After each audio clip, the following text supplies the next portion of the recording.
after a 1-week break kung saan nagtapos ang last chapter sa isang cliffhanger panel kung saan nasaksak na ni Maki si Sukuna gamit ang kanyang split sword katana, ngayon ay nagbalik na naman tayo para i-review ang spoilers sa paparating niya chapter 252. Let's go! Nagsimula ang panel sa kaunting flashback kung saan may kita sa eksenang ito sina Kusakabe at Ino na nakatayo sa labas ng Domain expansion ni Yuta. Pinag-uusapan nila dito ang paglipat daw ni Yuta sa mga coordinates ng kanyang barrier upang maipwesto ang domain nito sa mas magandang spot dahil inaasahan pala nila na mawawasak daw ang domain ni Yuta habang si Maki ay nakapwesto na raw at naghahanda na sa pag-atake. Ayon naman kay Ino na mas mabuti raw sana siguro na mas may maraming sorcerers pa na tutulong kay Yuta na lalaban kay Sukuna sa loob. Kasi plano pala nila noon na isali si Choso sa mga sorcerer na lalaban sa loob. Ngunit ayon naman kay Kusakabe na huli na raw dahil kung may susubok daw sa pagpasok ay maghihint lang daw ito kay Sukuna na malaman ang kanilang planong surprise attack. Ang buong conversation na ito mga kaibigan ay nangyari bago pa ang pag-atake ni Maki. Matapos niyan ay may kita si Maki na naghahanda na sa kanyang pag-atake. Sinabihan naman ni Ino si Kusakabe na pwede rin daw itong sumama sa pakipaglaban. Na dito naman kay Kusakabe ay dinedman niya lang ang sinabi ni Ino at nag-cheer na lamang kay Maki. Maya-maya pa habang naghahanda si Maki ay may kita ang pagkawasak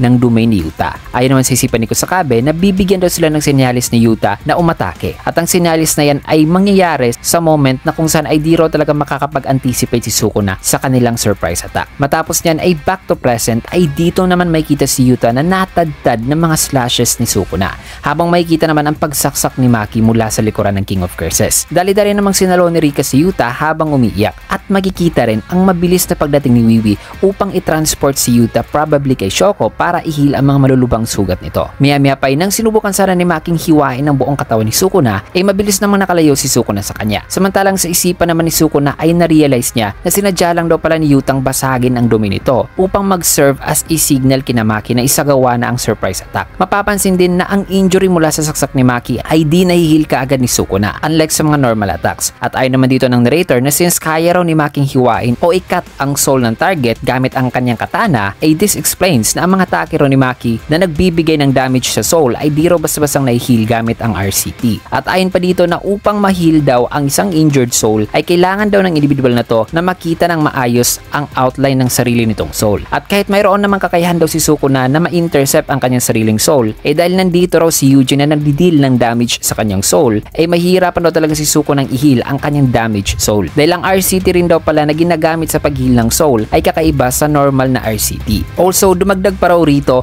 ang epekto sa kanyang pagpaglaban kay Gojo na nagpababa raw sa RCT output nitong si Sukuna. Matapos niyan ay dito naman may kita si Yuji na kaagad nang tumayo at papasugod na naman kay Sukuna. Habang sa kanyang isipan ay gusto niyang kausapin sana si Megumi at sabihan na hindi para huli ang lahat. Subalit biglang natumba si Yuji at napasukan na ng dugo. At ayon dito, na sa laban ngayon ay constantly gumagamit daw si Yuji ng RCT even if mahigit isang buwan niya pa lang daw natutunan ito. Dito rin na-realize ni Yuji na hindi rin daw niya na-heal properly ang kanyang mga injuries. Dito naman dumating si Choso mga kaibigan at sinabihan si Yuji na gumamit daw ng RCT sa kalmadong paraan upang mapahil fully ang kanyang mga sugat. So di pa pala napatay ni Sukuna si Choso mga kaibigan. Balik dito kay Sukuna. May kita na papasugod na ang King of Curses at binato si Maki ng isang bagay. Naiwasan naman ito ni Maki at pumunta sa ilalim ni Sukuna at nag-attempt ng atake na mabilis namang iniwasan ni Sukuna. Ngunit nag-follow up pa si Maki ng isa pang atake in which ay dito hinawakan ni Sukuna ang katana kaya dito naman ginamit ni Maki ang momentum at hinila niya si Sukuna sa kabila upang mahiyagis ito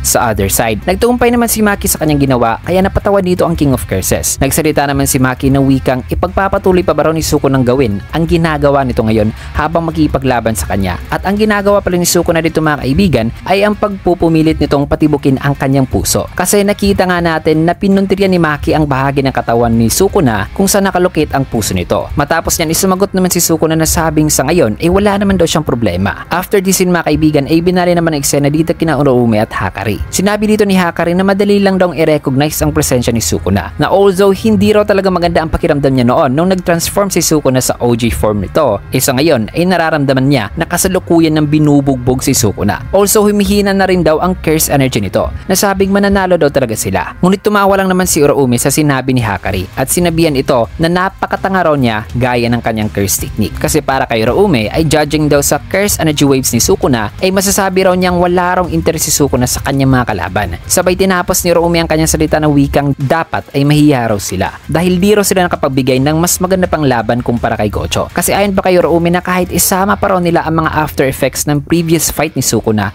still hindi pa raw binibigay ni Sukuna ang kanyang lahat-lahat mga kaibigan during sa kanyang pakikipaglaban kina Yuta. At matapos ang eksenang ito ay may kita ang parang serious mode na si Ryomin Sukuna. So parang nagseseryoso na ngayon ang King of Curses. So all this time mga kaibigan ay hindi pa raw pala talaga ibinuhos ni Sukuna ang lahat. At ang kanyang serious mode ay masasaksiyan na natin sa susunod na chapter dahil dito muna magtatapos ang spoiler review mga kaibigan sa last panel na to. Pero wag kayong mag-alala dahil mag-release pa naman tayo ng full chapter review para sa mas dama pa at in-depth review para sa chapter 252. Maraming salamat. Kaya naman kung nagustuhan nyo naman ang ating video ay kinagit a like, comment, follow, subscribe na rin for more videos like this. Maraming salamat and see you guys again on my next video.